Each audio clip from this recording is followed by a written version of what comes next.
Oscar De La Hoya and Golden Boy Promotions have done it again. Yet again, they're poaching fighters left and right. I guess Louis DiBella is really in bigger trouble than people have imagined. Well, Jermaine Taylor has clearly set out his contract with Louis DiBella, so now Golden Boy has signed Jermaine Taylor. They just stole his prime asset, which is Paulie Malignaggi, and rumor has it that Louis Collazo, after the end of this year, will sign with Golden Boy after his contract with Don King expires at the end of this year. Don can't keep him. He doesn't have any money and he doesn't have the fights. Golden Boy's positioning themselves to take over the boxing world, as I told you before, but they've taken down the videos so you don't have them as reference. So you have to go off your memory.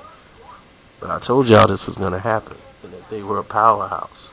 You got to remember, Golden Boy's young. This company hasn't even been around for 10 years.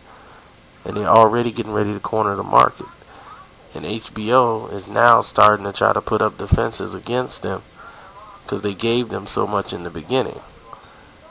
And now that HBO's putting their foot down because they were losing so much money, Golden Boy is forced to give them good fights right away. So they don't really have time to develop these fighters the way they want to. They have to put them in contending fights early. They can end up damaging their careers, but they have to take this risk now because HBO's not going to be giving them these dates anymore.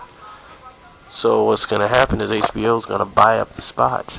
So if your fighter wants to fight for a championship, you're going to have to fight a Golden Boy fighter.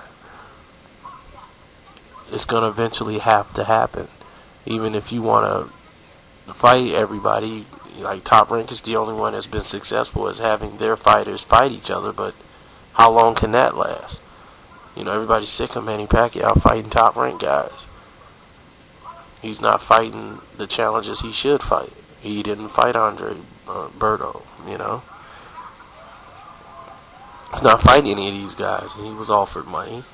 They chose not to fight him. They chose not to fight Mosley. They chose to fight nobody that was associated except for Top Rank. And that's got to make you scratch your head and say, what's really going on here?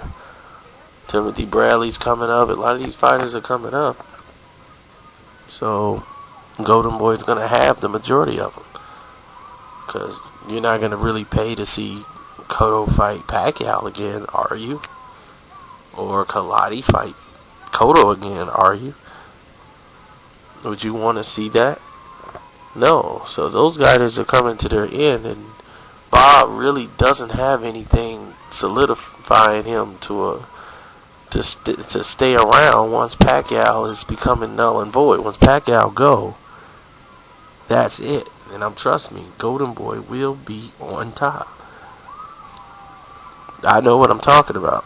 Trust me. And they know it too. That's why everybody's trying to circle the wagons and try to put up a defense and attack Oscar De La Hoya and what he's trying to accomplish here. Because pretty soon, Lou DiBella is going to have to either team up with somebody or go back to work for HBO. Because it's getting pretty much scarce out there and there's no money in these fights. So that's where they at right now. You'll probably hear about the Collazo thing later, but I've already got word that's what he's doing, Collazo. So I'm just shocked that Paulie's gone. Went over there. I don't know what kind of end DiBella got from it yet. I'll find out and I'll let you guys know. Carcino, I'm out.